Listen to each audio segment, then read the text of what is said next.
Hello, welcome to my channel. आज हम पढ़ने वाले पब्लिक एडमिनिस्ट्रेशन इन इंडिया की यूनिट 5 सोशल वेलफेयर पॉलिसीज़ का part A, concept and approaches of social welfare. और आप वीडियो को 1.25x की प्लेबैक स्पीड पे करके देख सकते हैं for better experience. So let's start our topic. Social welfare administration. Social welfare administration is the process by which a social institution is determined by its policy and for the purpose of professional efficiency and content to use in order to provide effective and strong service to community. The social organization need to do some administrative, financial and legal regulation. The combination of these three are called social welfare administration. Social welfare administration का मतलब ये है कि ये एक process है जिसके through society के इंस्टीट्यूशन जैसे गवर्नमेंट या एनजीओज़ लोगों की हेल्प करते हैं। ये हेल्प पॉलिसी के बेसिस पर की जाती है ताकि लोगों तक अच्छी और स्ट्रॉन्ग सर्विस पहुंच सके। इसके 3 मेन पार्ट होते हैं। First administrative, second financial and third is legal. इन तीनों को मिलाकर सोशल वेलफेयर एडमिनिस्ट्रेशन बनाया जाता है। Protection of a nation and protection of law and order. The social welfare administration held the people in relation to the arrangement of civil security and increase the enthusiasm of the public. Social welfare administration is also involving in finding a long term solution to reduction of adult youth and child criminal. Social welfare administration देश की सुरक्षा और कानून व्यवस्था को बनाए रखने में मदद करते हैं। ये सिस्टम लोगों में सिविल सिक्योरिटी यानी कि सामाजिक सुरक्षा को भाव को बढ़ाता है और लोगों को एनकरेज करता है। ये सिस्टम ऐसे तरीके निकालने की कोशिश करता है जिससे कि यंग क्रिमिनल जैसे कि अडल्ट यूथ और चाइल्ड क्रिमिनल की संख्या कम हो।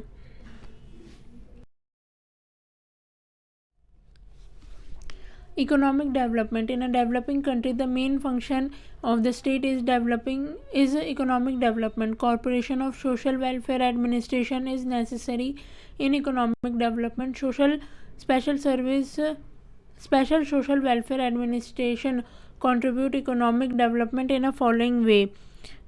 किसी भी डेवलपिंग कंट्री के लिए इकोनॉमिक डेवलपमेंट जो है वो सबसे इम्पॉर्टेंट होती है और सोशल वेलफेयर एडमिनिस्ट्रेशन काफ़ी इम्पॉर्टेंट रोल प्ले करता है किसी भी कंट्री की इकोनॉमिक डेवलपमेंट को बिल्ड करने में।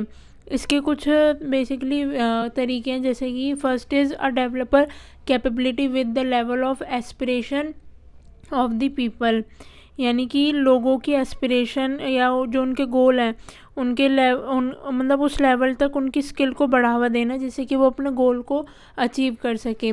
इंक्रीज़ इंडस्ट्रियल प्रोडक्टिविटी, इंडस्ट्रीज या फैक्ट्री में प्रोडक्शन के लेवल को इंक्रीज़ करना। Social welfare administration and encouraging economic development works progressive increase in standard of living, prevent wastage of income and arranging advocate food, clothing, housing, education, health, welfare service etc. लोगों की quality of life को improve करना जैसे कि अच्छा खाना, कपड़ा, घर, एजुकेशन, हेल्थ, इन सब में इम्प्रूवमेंट करना, इनकम की वेस्टेज को रोकना और लोगों की एसेंशियल सर्विसेज प्रोवाइड करवाना जैसे कि legal help, food, clothing, housing, education, welfare services, health, etc. Social development. Social welfare administration for maximizing development of manpower provides nutrition, health, education, training, employment etc. Various type of social welfare services are often provided to those who have been deprived of their personality development and social functionalities in the society due to their weak and low status. In the service welfare program have been included for women and children, youth, aged, labor, poor, socially disabled, handicapped, people who do not work due to disease etc. These services are implemented through government and private institution.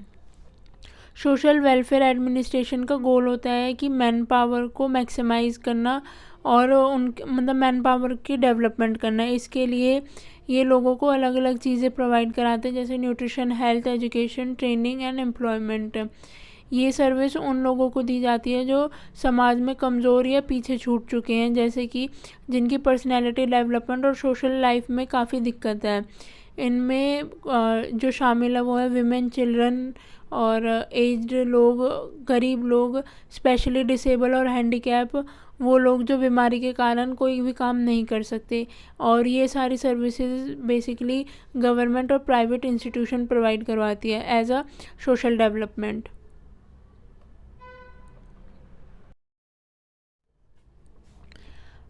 Approaches of social welfare. Correctional approach. When we accept the goal of a social policy for the welfare of the society, then it is necessary to determine the mean to achieve it. Rearrangement is essential for the welfare of society, but in condition rearrangement is not possible till then the desire made. These desire changes in a social reform.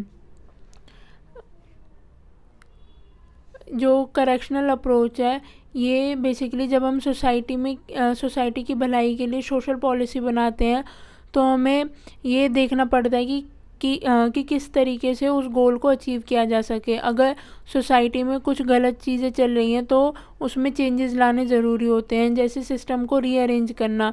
जब तक desire change नहीं होते तब तक social reform possible नहीं है। ये approach basically कहती है कि सोसाइटी में रिफॉर्म तभी आएंगे जब लोग बदलाव चाहेंगे और सिस्टम को नए तरीके से सेटअप किया जा सके। Protective approach. Damage, accident, sickness, inability and unemployment are the condition in the person's life when the external help become necessary for him. Therefore, the system of protection against these different types of risks is called social security. It is important foundation for attainment of social welfare. Under this, the insurance person has to provide benefit in case of loss and inability. Social assistance is provided by the state to person in the time of crisis. जब किसी व्यक्ति के साथ कुछ accident या बीमारी या unemployment, disability, ये सारे क्राइसिस हो जाते हैं तब उसे एक्सटर्नल हेल्प की ज़रूरत होती है। तो इस अप्रोच में लोगों को सोशल सिक्योरिटी और इंश्योरेंस के ज़रिए प्रोटेक्शन दी जाती है। स्टेट ऐसे टाइम पर सोशल असिस्टेंस प्रोवाइड करती है। ये अप्रोच ये कहती है कि जब लोग किसी मुश्किल में होते हैं या जब उन्हें किसी भी चीज़ की नीड होती है तब उन्हें उनकी मदद दी जाएगी इस अप्रोच के द्वारा। Democratic approach. Social welfare was limited to the individual, family, business, association and religious people who are inspired by religious sentiments for the purpose of benevolence. Social welfare सिर्फ गवर्नमेंट तक ही सीमित नहीं होता बल्कि इंडिविजुअल, फैमिलीज़, बिजनेस ग्रुप्स और धार्मिक लोग भी इसमें कंट्रीब्यूट करते हैं। ये लोग रिलीजियस या मोरल फीलिंग से इंस्पायर्ड होते हैं और दूसरों की मदद करते हैं। ये अप्रोच कहती है कि सामाजिक भलाई सिर्फ सरकार का ही काम नहीं है बल्कि हर इंसान, परिवार और ऑर्गेनाइजेशन की भी ड्यूटी है।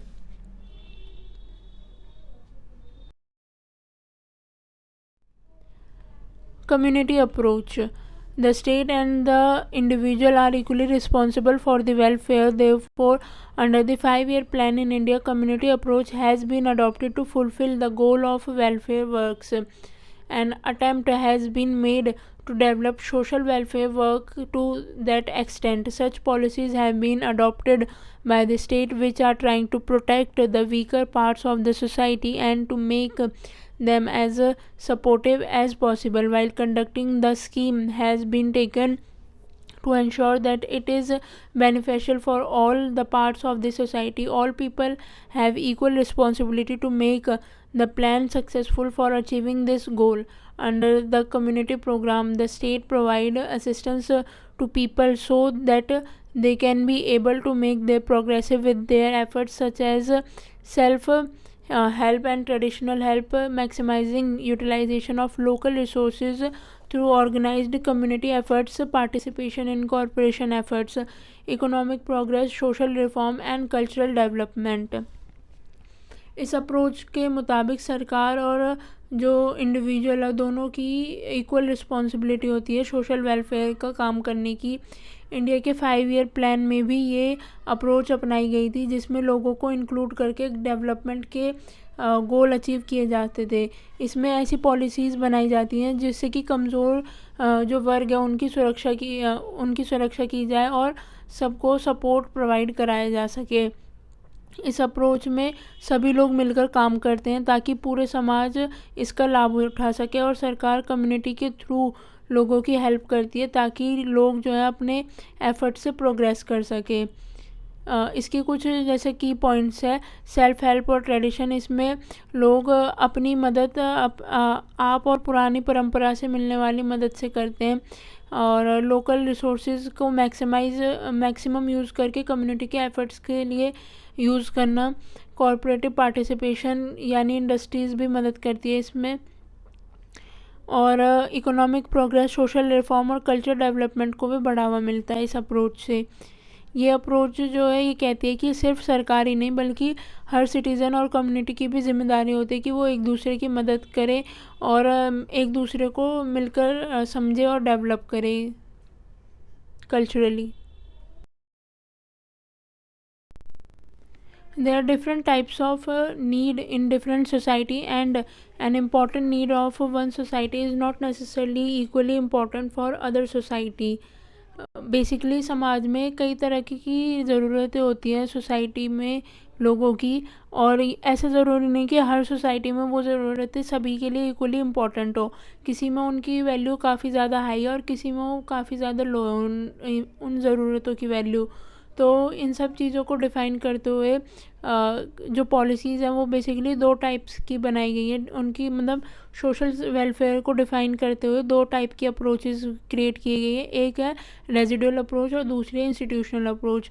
जो रेजिडुअल अप्रोच है ये बेसिकली मतलब ज़रूरतमंद लोगों की मदद करती है, जिसमें लोगों को काफ़ी ज़्यादा ज़रूरत है किसी एक स्पेसिफिक कमोडिटी की। रेजिडुअल मॉडल के मुताबिक सरकार तभी मदद करती है जब इंसान खुद अपने लिए कुछ नहीं कर पा रहा हो, उसे मार्केट, फैमिली या सोशल रिलेशनशिप से कोई भी सपोर्ट नहीं मिल पा रही हो। जब कोई पर्सन टोटली हेल्पलेस हो तभी गवर्नमेंट उसमें इंटरवाइन करती है। ये जो मतलब मदद है वो सिर्फ़ और सिर्फ नीडी लोगों को ही मिलती है। प्रोग्राम जो वो लिमिटेड होते हैं और एड भी तभी तक मिलती है जब तक कि तब तक कि कोई और सोर्स से हेल्प अवेलेबल नहीं होती। जैसे ही हेल्प मिलने लग जाती है दूसरे सोर्सेज से तो सरकार भी मदद देना बंद कर देती है। अगर एक सिंपल लैंग्वेज में कहें तो रेजिडुअल मॉडल वो है जब मतलब किसी एक पर्सन के पास कोई भी ऑप्शन ना बचा हो तो लास्ट ऑप्शन में वो सरकार को अप्रोच करता है और सरकार उनकी मदद करती है।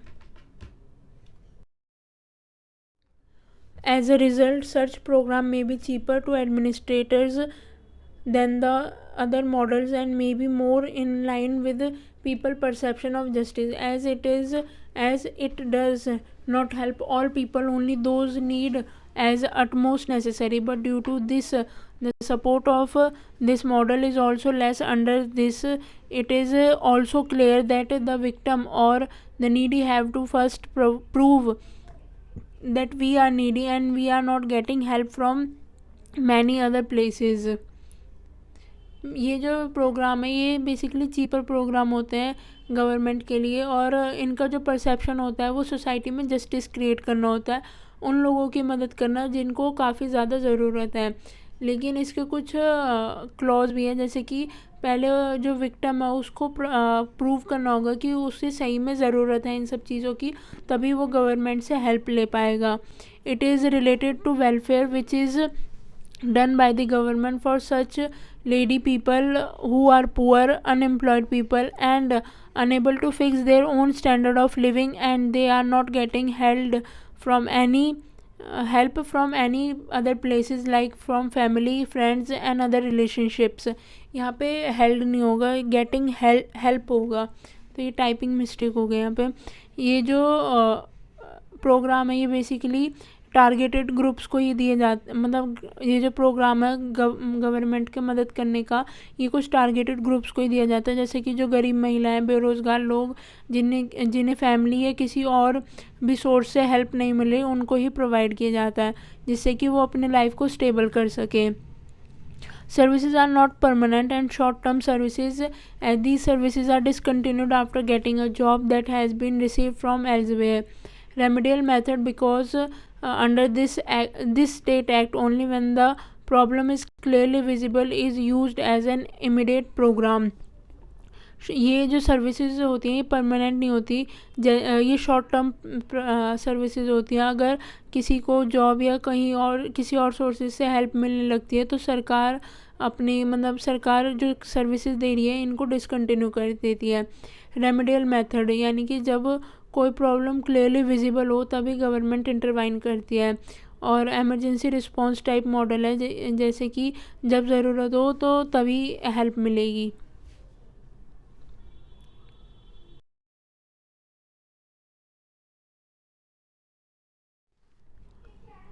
Institutional model.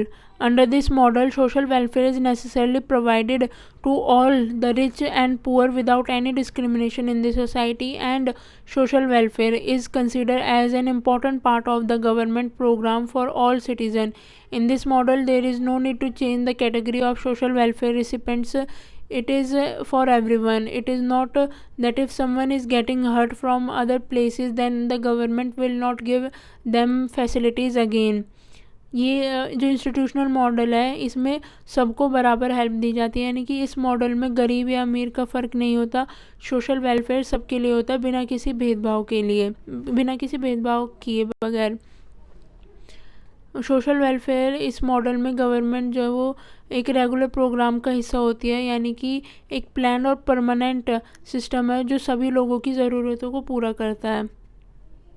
Under the institutional model, welfare provided for our population in the universal level, like public services, for example, roads and hospitals, school.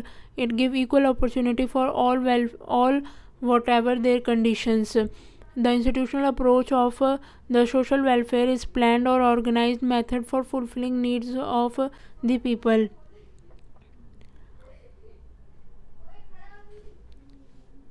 Institutional method में बेसिकली किसी भी टाइप की डिस्क्रिमिनेशन नहीं होती, जो भी सर्विस प्रोवाइड की जा रही है वो सभी के लिए इक्वल है. और जैसे कि यूनिवर्सल पब्लिक सर्विसेज जैसे स्कूल, हॉस्पिटल, रोड्स, ये सब के लिए, और सब बिना किसी कंडीशन के इनका फ़ायदा उठा सकते हैं, मतलब इन्हें यूज़ कर सकते हैं. ये सर्विसेज हर कंडीशन के लोगों के लिए इक्वल अपॉर्चुनिटी क्रिएट करती हैं, और ये सारा बेसिकली सिस्टमेटिक तरीके से ऑर्गेनाइज्ड होता है, और ये लॉन्ग टर्म स्ट्रक्चर होता है जो कि सर्विस प्रोवाइड कराता है.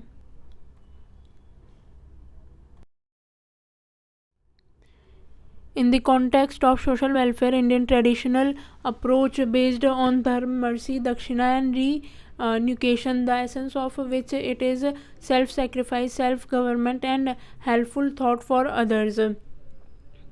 इंडिया में जो सोशल वेलफेयर के बेस है ट्रेडिशनल अप्रोच में, वो बेसिकली धर्म, मर्सी और दक्षिणा और त्याग पर आधारित है.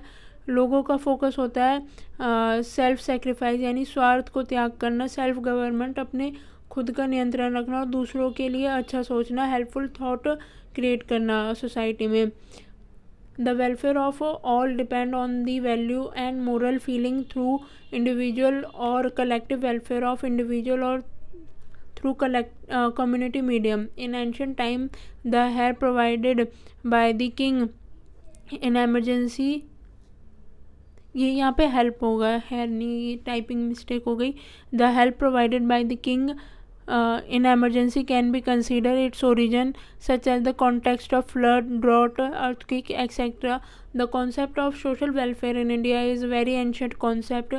Human beings initially lived as disorganized group, and thrived, and poverty, diseases, suffering have always existed in human life. This is why this life was insecure and disorganized. As a result, man gave rise to microsystem in form of group, community, society and state. जो ये welfare का system है ये based होता है morals और values पर, और यहाँ पर इंडिविजुअल या कम्युनिटी वेलफेयर की जो फॉर्म, मतलब जो वेलफेयर होता है वो इंडिविजुअल और कम्युनिटी की फॉर्म में होता है। पहले के ज़माने में जब नेचुरल डिज़ास्टर जैसे कि बाढ़, सूखा या भूकंप आते थे तो किंग जो वो हेल्प प्रोवाइड करता था, तभी से इमरजेंसी हेल्प का कॉन्सेप्ट आया। एंशंट कॉन्सेप्ट में सोशल वेलफेयर बहुत ही पुरानी सोच है इंडिया में। पहले के लोग ट्राइब और स्मॉल ग्रुप्स में रहते थे, उनकी ज़िंदगी काफ़ी ज़्यादा इनसिक्योर और डिसऑर्गेनाइज्ड होती थी, जिसमें कि गरीबी, बीमारी और सफरिंग जो है काफ़ी कॉमन थी। तो इन्हीं स्ट्रगल की वजह से ग्रुप और कम्युनिटी सोसाइटी जो है वो स्टेट जैसे माइक्रो सिस्टम डेवलप हुए, जिससे कि सभी मिलकर एक दूसरे की मदद कर सकें। In contemporary times, the Constitution of India guaranteed to its citizen or people political, social, economic justice and worship among all society, guaranteeing the dignity of the individual and unity of the nation. Indian constitution जो है वो हर citizen को politically, socially और economically justice provide करने का मतलब justice का right देता है, और इसके गोल है कि किसी भी इंडिविजुअल की डिग्निटी को प्रोटेक्ट करना और सोसाइटी में यूनिटी बनाए रखना। Under the concept of social welfare, all those arrangement are included which provide proper employment to those in need of employment or proper arrangement for earning livelihood according to their capacity, advocate wage properly, proper medicine and proper care, provide advocate facility of entertainment system, also provide equal opportunity for business and also provide faculty of education training training, proper arrangement for work have also been included in this. The Constitution of India has given to justice for Indian citizen, justice of political, social, economic and freedom of language expression and worship, belief, equality of opportunity and status. Social welfare के अंदर काफ़ी सारे चीज़ें आती हैं, जैसे कि employment opportunity उन लोगों के लिए क्रिएट की जानी जिनको काम चाहिए, सही तरीके से उनको सैलरी मिले, वेजेस मिले, अच्छी मेडिकल फैसिलिटीज़ हो, एंटरटेनमेंट फैसिलिटी भी एक पार्ट है सोशल वेलफेयर का। Equal opportunity for business, education और ट्रेनिंग फैसिलिटी, वर्क के प्रॉपर अरेंजमेंट भी इंक्लूडेड है इसमें।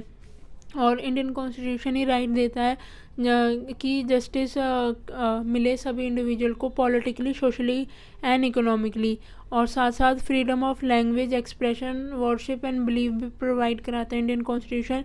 और equality of opportunity and status के राइट भी इंडियन कॉन्स्टिट्यूशन ने प्रोवाइड करवाए हैं।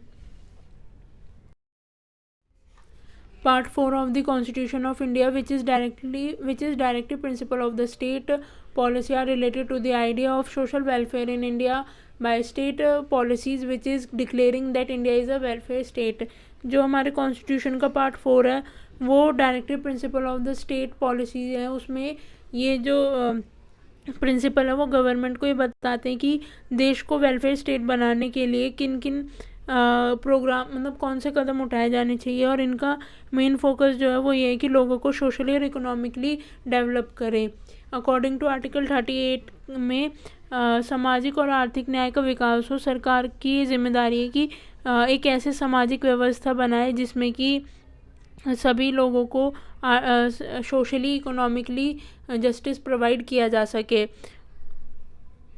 अकॉर्डिंग टू आर्टिकल 39A, इसमें हर नागरिक को बेसिकली, चाहे वो मैन हो या फीमेल हो, कोई भी हो, उनको इक्वल राइट की अपॉर्चुनिटी है, जिससे कि वो अपने जीवन जीने के लिए किसी भी काम और रोज़गार को अडॉप्ट कर सके, और जो उनकी वेजेस हैं वो भी इक्वल हो। आर्टिकल 43 के अकॉर्डिंग काम और जीवन यापन का अधिकार सरकार की जिम्मेदारी है कि सभी लोगों को काम का मौका दे और जीवन यापन के लिए मिनिमम सैलरी यानी कि सब्सटेंसेस वेज दे। किसी भी तरह के जो किसान, मजदूर और वर्कर हैं उनको अच्छी लाइफ और कानूनी सुरक्षा प्रोवाइड की जानी चाहिए।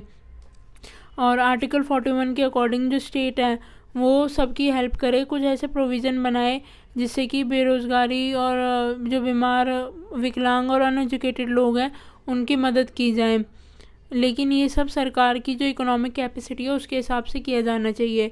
वहीं आर्टिकल 46 जो है वो वीकर सेक्शन की प्रोटेक्शन की एडवोकेसी करता है, जिसमें SC ST और जो भी कमज़ोर वर्ग के लोग हैं उनके एजुकेशन डेवलपमेंट पर ज़्यादा ध्यान दिया जाए और किसी भी टाइप के एक्सप्लोटेशन से उन्हें प्रोटेक्ट किया जाए। ये सारे जो हैं वो सरकार के राइट्स हैं, सरकार की जिम्मेदारी है। Thanks for watching. ये इसका पार्ट 1 था, सोशल वेलफेयर की जो यूनिट है, और इसका पार्ट भी जल्दी अपलोड किया जाएगा। अगर आपको वीडियो यूज़फुल लगी हो तो लाइक करें, वीडियो को शेयर करें, किसी भी टाइप की क्वेरी हो तो कमेंट करें और चैनल को सब्सक्राइब करें। Thank you.